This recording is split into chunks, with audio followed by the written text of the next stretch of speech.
કેવી વાત સરસ કરે છે કે હરિને હરિજન બે એક છે જાજુ કહું છું તમને વિચારી આત્મા સર્વમાં એક છે જેમ પાણી ભેગા પાણી કોઈ ઘટમાં જુદો પરમાત્મા નથી દરેક ઘટમાં એક જ આત્મા છે એવી મહાપુરુષો બધા વાત કરે છે સંતો ભગવાન કૃષ્ણ પણ એમ કે છે અણુ અણુમાં મારો વાસ છે એક રજભાર પણ જગ્યા મારા વિના ખાલી નથી આ પરમાત્માને જાણવા માટે આપણે કેવું બનવું જોઈએ કેવું જીવન આપણું હોવું જોઈએ પહેલા તો આપણું ચારિત્ર શુદ્ધ હોવું જોઈએ લાલજી મહારાજે એવો પડકાર ફેંક્યો ઈશ્વર ઓળખવા હોય તો આવજો ફક્ત એક જ દિવસમાં પણ ચારિત્ર્યની શુદ્ધિ વિના ઈશ્વર ઓળખાશે નહીં ચારિત્ર્યની શુદ્ધિ ક્યારે થાય જ્યારે આપણે અંદર કામ છે ક્રોધ છે મદ છે મોહ છે રાગ છે દ્વેષ છે ઈર્ષા છે આ બધા નીકળી જાય અને આ શરીરમાં જે મનને આવા વ્યસનો વળગ્યા છે, વ્યસન છૂટે ત્યારે ચારિત્ર્યની શુદ્ધિ થાય. સંતોને એક પણ વ્યસન ન હોવું જોઈએ. બીડી, તમાકુ, માવાના કોઈ જાતના વ્યસન સંતોને ન હોવા જોઈએ. તો બીજાને કહી શકે જીવન પવિત્ર બનાવો, નિર્મળ બનાવો. નિરાત મહારાજે કીધું નિર્મળ મતું હોય આપનું તો હરિના દર્શન આજ ને આજ થાય મારા વાલા. આવો સરસ મજાનો માનવ દેહ મળ્યો છે, રતન પદાર્થ જેવો. એટલે કોઈ મહાપુરુષે કીધું મનના પર્પસ મેઘજે કરજે શુભ વિચાર, માનવ જન્મ છે રતન મણી નહીં આવે વારંવાર. મારી પહેલા ઘણા મહાપુરુષો કહી ગયા કેટલો કિંમતી છે માનવ દેહ. એક અવયવની આમાં ખોટ પડે તો આપણે એની કિંમત સમજાય. એક કિડની ફેલ થઈ ગઈ હોય તો એની કિંમત સમજાય, એની કિંમત શું છે. જ્યારે માવા ખાતા ખાતા કેન્સરની તકલીફ થાય તો એને ખ્યાલ પડે કે આ કેવી તકલીફ ઊભી થાય છે. એટલા માટે મારા વાલાઓ વ્યસનથી છૂટજો, વ્યસન મેકો. તમારું શરીર સારું રહેશે, આર્થિક રીતે તમે સુખી થશો, તમારા બાળ બચ્ચા સુખી થશે અને તમારા કુટુંબમાં આનંદની લહેર છવાઈ જાય છે અને તમે ભક્તિના માર્ગે આગળ હાલી શકશો. અને આવો સરસ મજાનો માનવ દેહ 184 છૂટવા માટે મળ્યો છે, પરમાત્માને પામવા માટે મળ્યો છે, ઈશ્વરને પામવા માટે મળ્યો છે. આ મંદિર છે પરમાત્માનું. આમાં જે તે આપણે કચરો નાખી તો પરમાત્માને સારું ન લાગે મારા વાલા. તમે સારું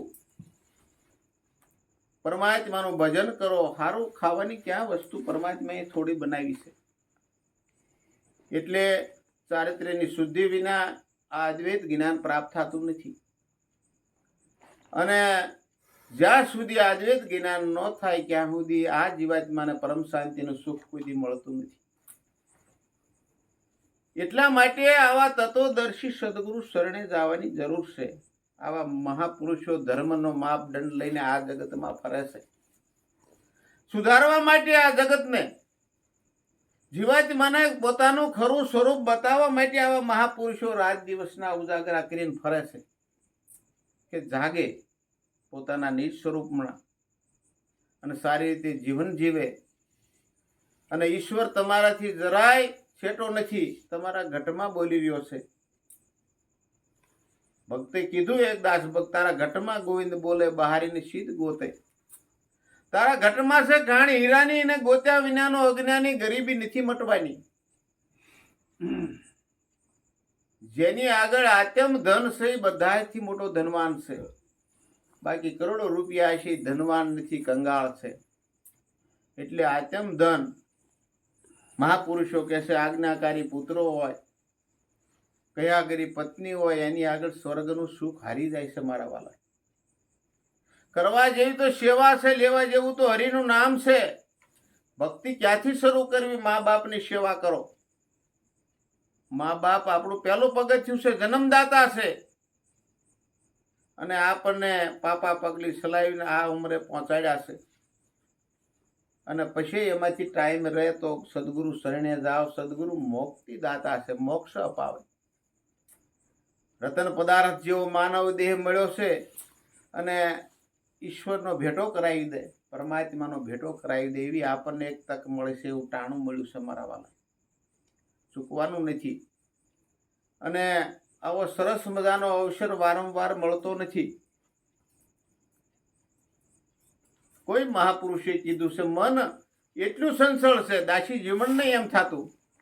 ઘણું પાછું વાળે પણ આમ ભટકતું બહુ મન. ગુરુ મહારાજ કે તું તારા મનને વાળ, કે ગુરુ મહારાજ વાળે વાળે ને વાળે પૂરું તો પતળેલું જાય, પર બારું મનડું મારું માને નહીં, મમતાળવાનું શું કરવું? કે જ્ઞાન અને વૈરાગ વિધિ ગીતાજીમાં કીધું છે, આને કાબુમાં કરી શકાય છે. કોઈ અશક્ય નથી, પણ કરે કોણ? પોતાને જ કરવાનું છે. એટલે આખી જિંદગી ગાઈએ અને ગાનારને ન ઓળખી તો કલ્યાણ થાય એવું નથી. આ ઘટમાં બેઠો બેઠો કોણ બોલી રહ્યો છે? એટલે તમે દેખો દિલની માય, પરખો પણની માય, સર્જનહારો ક્યાં છુપાણો આ સૃષ્ટિની માય. પરમાત્મા ક્યાં છુપાણો છે? જળમાં જોયું, સ્થળમાં જોયું, જોયું પાણી પવનમાં, આ અવકાશમાં નિરખીને જોયું તો નજરોમાં ન આવે દીનો નાથ. સર્જનહારો ક્યાં છુપાણો આ સૃષ્ટિની માય. અવિનાશીને ઓળખવા સુરતા રાખો ગુરુ શરણની માય. આ ઘાટમાં તમને નહીં ભળાય, પરમાત્મા છે અઘાટની માય. પરમાત્મા અઘાટ છે, નિરંજન છે, નિરાકાર છે, શાશ્વત છે, નિત્ય છે. દેહ પડતા એ પડતો નથી, દેહ મરતા એ મરતો નથી, આવો પરમાત્મા છે. અને આપણા બધાના ઘટની અંદર મારો વાલો એક સમાન રહેલો છે. માળાના મણકાની અંદર જેમ દોરો રહેલો છે, એમ હું અને તમે બધાની અંદર આત્મા એક દોરા સમાન રહેલો છે. આવા બધા સંતો આપણને સત્યની વાત કરે છે. અને એ સમજાવવા માટે અહીંયા કીધું સખા ભક્તે હરિજનને, હરિને હરિજન બે એક છે, એને જુદા ન જાણો. જુદા નથી. જાજનો પૂછે સંતની, પૂછી લે મુખડાની વાણી. મોલ કરો તલવારના, પડ્યા રહેંદો મિયાન. આ મિયાન છે, દેહ છે, મિયાન છે. ઘટમાં રહ્યો આત્મા એક જ છે, એનું મૂલ કરવાની જરૂર છે. એટલે આવો સરસ મજાનો અવસર મળ્યો છે.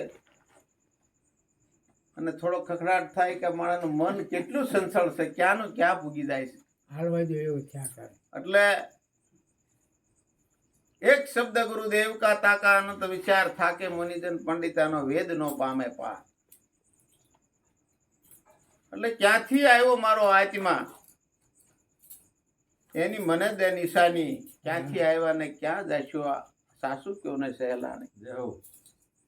કારણ કે આત્મા અજર અમર ને અવિનાશી ક્યાંથી આવ્યો નથી ને ક્યાંય જવાનો નથી. અહીંયા જ છે અને અહીંયા જ રહેવાનો છે. જે ઉત્પન્ન થયું એ લય થાય છે, બાકી આત્મા તો જન્મા છે. એ જન્મતો નથી, મરતો નથી, આવતો નથી, જાતો નથી. એવું સ્વરૂપ છે તમારું. છતાં જીવાત્મા પોતાને ઓળખતો નથી. અને પોતાને ઓળખવા માટે આવા મહાપુરુષો આગળ જવાનું પડે છે આપણે. કારણ કે જે બાંધેલો હોય કોઈ છોડાવી શકતો નથી. જે છૂટા હોય એ છોડાવી શકે. એટલે સદગુરુ છે, નિર્બંધ છે, એ છોડાવી શકે. એટલે એવા તત્વદર્શી સદગુરુ આગળ જઈ અને આ વાત જાણી લેવાની જરૂર છે. અષ્ટકમળ થી ઉપન્યો આવ્યો આનંદ જાણે, સૌદય ભુવનમાં હું રમી રહ્યો આ છે મારી અંધાણી. અષ્ટકમળ એટલે આપણો દેહ. સંતોએ અષ્ટકમળની વાત, પદ કમળ, નાભી કમળ, હૃદય કમળ, કંઠ કમળ, મરઘા કમળ અને આખું શરીર મૂળ કમળ. સંતો વાણીમાં મૂળ કમળમાં વાસ તમારો, શુદ્ધ બુદ્ધ નારી તારી સાજ. સ્વામી સુંડાળાને સમરીએ તો પલ પલ દર્શન થાય, નૂરતેને સુરતેના. આવું ગુરુ મહારાજ ઘણી વાર વાત કરતા. એટલે અષ્ટકમળ થી ઉપન્યો આવ્યો આનંદ જાણે, સૌદય ભુવનમાં ભમી રહ્યો રમી રહ્યો આ છે મારી એંધાણી. આ કયો તો સૌ હાથ ઉપર હાથ નીચે. એમ આપણા દેહ ની અંદર આવો તો પેટથી નીચે હાથ લો, પેટથી ઉપર હાથ લો. અતલ, વિતલ, તલાતલ, રસાતલ ને આ બધા આના નામ સંતોએ આપ્યા છે ઘણાય. એટલે આમાં હું રમી રહ્યો છું, આ મારી નિશાની છે. વેદ ને પુરાણ બધા કથણી કરે છે, પણ કથણી એવી મારી કોઈની રેણી નથી. કેણી ખાંડ મિશ્રી રેણી તાતા લો, કેણી કન રેણી પાળે એવા વિરલા કોક. અને કોક વિરલા છે એનો જય થાય છે. એ ટાઈમમાં સવારામ બાપાને ઘણા શિષ્યો હશે, પણ જબુનું નામ મોખરી આવે. કારણ કે એને તન મન ધન ને શિષ્ય ગુરુના શરણે હોપી દીધું ખરા અર્થમાં. અને એ ગુરુનો દાસ બની ગયો, એ આ જગમાં અમર બની ગયો. અને જે સદગુરુના બાળક બની ગયા, જેને આ લગામીને હોપી દીધી, આ ભવસાગર પાર ઉતરી ગયા મારા વાલા. અને આવો સરસ મજાનો માનવ દેહ વારંવાર નથી મળવાનો. દરેક સંતો પોકારી પોકારીને કહે સાવું જપ તપ કરતા જવાની જાશે, ગટપણમાં ગોથા ખાશું આ અવસર છે પ્રભુ ભજાનો, સૂક્યા તો સોરાશીમ જાય છે. સોરાશીમ ન જવું હોય તો જીવન સારું બનાવી લ્યો. વાણી નિર્મળ બોલો, પવિત્ર બોલો, આંખથી સારું જોવો, કાનથી સારું સાંભળો, હાથથી સારા કામ કરો. આવું પરમાત્માને ગમે અને તો જ આપણું જીવન પવિત્ર કહેવાય. કારણ કે જ્ઞાન દ્રષ્ટિમાં સ્ત્રી ને પુરુષ એક સમાન છે. બહેનો એનો ભોગ ઘણો છે ભક્તિના માર્ગમાં. વિદેશમાં એકવાર સંમેલન થયેલું, બધાય દેશો દેશના બધાય મોટા મોટા નેતાઓ ભેળા થયેલા.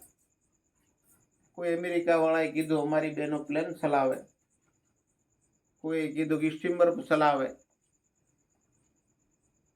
કોઈએ કેટલી કેટલી વાત કરી બહેનો માટે. અમારા ભારતનો એમ થાય ગામડામાં શું હશે.